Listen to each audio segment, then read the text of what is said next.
고마워요 마루 아빠. 풍산개 마을이 북적북적한다고 합니다. 요즘 경기도 안성의 풍산개 마을의 분위기가 참 좋다는데요. 바로 문재인 대통령의 반려견 마루 덕의 인기가 높아진 때문입니다. 박준 변호사. 네. 지난달에만 분양한 풍산개가 10마리가 넘는 그렇습니다. 마루 때문에 풍산개 자체가 인기가 너무 좋아졌습니다. 이 안성에 풍산개 마을이라고 있는데 여기가 뭐냐면 노신영 옛날에 총리가 풍산개를 좀 키웠었는데 이 한 두세 마리, 5마리를 받아와가지고 그 이모, 이장이 이걸 키워가지고 풍산개가 좀 500마리 엄청 많습니다. 그렇다고 하더라도 그 풍산개를 통해서 썰매도 하고 이래가 마을인데 이 분양 비용이 상당히 비싸요. 한 마리당 한 60만 원 정도 되는데 너무 마루가 인기가 좋다 보니까 오히려 풍산개를 찾으러 가는 사람이 많이 생기다 보니까 풍산개 마을이 더 인기가 끌게 되는 그런 상황입니다. 예, 이수희 변호사님 실제로 그 풍산개 마을의 이장님께서 인터뷰를 하셨는데 풍산개에 대한 자랑을 쭉 해주셨어요. 저희는 그동안 진돗개에 대해서는 좀 잘 알았는데 풍산개도 좀 좋은가 봐요. 저게 이제 그 사냥개로 굉장히 유명한 개죠. 우리나라 이제 영리하고 의리도 있고 그런데 이제 그 사냥이나 이렇게 그 뭐랄까 좀 대적할 만할 땐 굉장히 용감한 개로 유명을 한데 사냥개니까 저런 이제 근데 저 얘기는 믿어도 될지 사실이겠죠. 2년 전에 별채 불이 났는데 풍산개 신화 같은데. 네, 그러니까 우리가 전설의 고향이나 이런 데 듣던 민화 같은데 여하튼 그렇게 짖어서 주인을 깨워줬다는 거예요. 그리고 너구리 새끼도 그렇게 젖먹여서 키웠다고 하는데 실제 이제 그 풍산개가 저렇게 이제 알려진 것도 저는 굉장히 좋은 일인 것 같고요. 그리고 마루가 무엇보다도 굉장히 좀 온순하면서도 잘생기고 똑똑해 보여 개지만 그런데 그런 것이 더 이렇게 인기에 한몫하는 게 아닌가 싶습니다. 저 양산사저에서 이제 마루와 함께 좋은 시간을 보내고 있는 문 대통령의 모습도 같이 보는데 아까 저 풍산개 설화 실화 얘기까지 했지만 문 대통령이 그걸 좀 거둔 얘기가 있어요.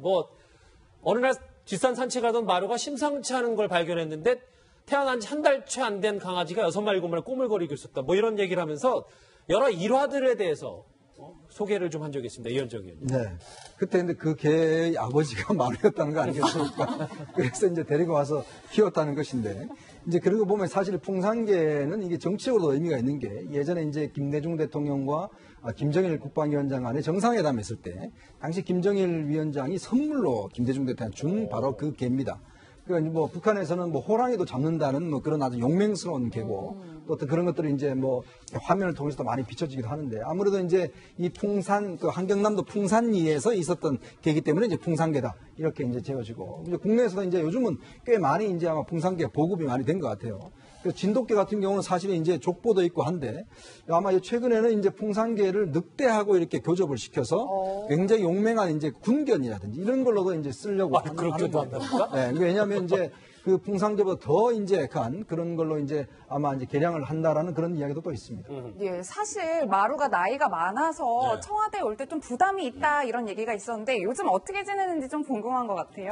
우리가 흔히 저도 이제 강아지를 키웁니다만 고양이는 공간 중심 동물이고 이제 개과는 이제 사람 친화적이기 때문에 마루 입장에서는 양산집이 익숙할지는 모르지만 엄마 아빠랑 같이 있는 게 훨씬 좋지 않겠습니까? 그런 면에서는 청와대 생활이 큰 문제는 없을 것 같고 저는 문 대통령께서 정말 이 마루나 강아지를 되게 좋아하는 것 같은데 이거 굉장히 좋은 일이라고 봅니다.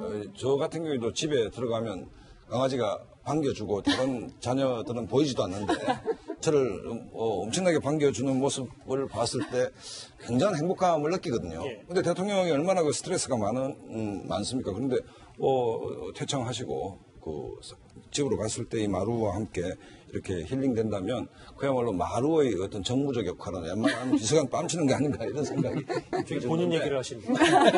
그런데 이 안성 풍산개 마을만큼 전국의 막걸리 마을도 조금 바람걸 타고 기대감이 높아지고 있습니다. 바로 이분 때문인데요. 화면으로 만나보시죠. 역사상 막걸리를 가장 많이 소모하는 공간이 되더라고요. 별도의 막걸리입니다.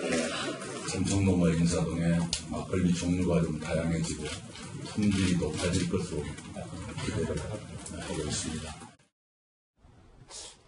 총리 된 지 얼마 안 되셨는데 막걸리 얘기를 참 많이 하셨네요. 이현정 의원님. 근데 오늘 이제 출입 기자들과 총리 공간에서 막걸리를 한 사발 하신다는데 막걸리 사랑이 대단하신가 봅니다. 다 아시겠지만 이낙연 총리 같은 경우는 이 막걸리 사랑으로 굉장히 유명하시고 하여튼 술은 막걸리밖에 안 드십니다. 하여튼 막걸리를 또 어마어마하게 드시기 때문에 특히 이제 전남도지사 할 때 막걸리라는 게 이제 옛날에 우리나라에서 각 지역에 굉장히 특산품으로 되어 있다가 일제 시대에 이제 그 금주령이 내려지면서 상당히 탄압받아서 없어졌거든요. 그렇죠. 그러다가 이제는 이제 각 지역별로 큰 것만 살아 있는데 사실은 이 막걸리가 각 지역마다 가면 굉장히 특색도 있고 맛도 다 다릅니다. 그러니까 그렇기 때문에 이제 다시 이걸 이제 부활시켜야 된다는 이론도 많거든요. 그리고 잘 아시겠지만 이제 금정산 막걸리, 지평 막걸리 등 유명한 막걸리들 꽤 많습니다. 그래서 아마 이제 그 이낙연 후보자 총리 같은 경우도 워낙 막걸리를 좋아하셔서 예전부터 이 기자회견 할 때마다 상대방 여당 대표도 만날 때도 막걸리 하자 그러고 인사가 막걸리 한 사발 하자는 것이거든요. 그래서 아마 이제 오늘 기자단들하고도 이제 막걸리를 하는데 이제 보면 저렇게 막걸리가 유리한 점이 있어요. 이게 안주를 이제 적게 먹는다는 것이고 또 이제 이 원샷 문화. 옛날 폭탄주 같은 경우는 원샷 문화가 있지 않습니까? 그게 없다는 거고 싼 값에도 먹을 수 있다. 이런 것 때문에 하고 이제 1차, 2차에서 그냥 2차 갈 필요 없이 1차에서 그냥 끝을 보자. 이런 의미에서 이제 막걸리 사랑이 아주 유별나지 같은데 이 산업계에도 상당히 좀 붐이 날 것 같아요. 각종 어떤 막걸리 종류도 많이 일어날 것 같고요. 알겠습니다. 이현주 의원님이 더 좋아하시는 거죠.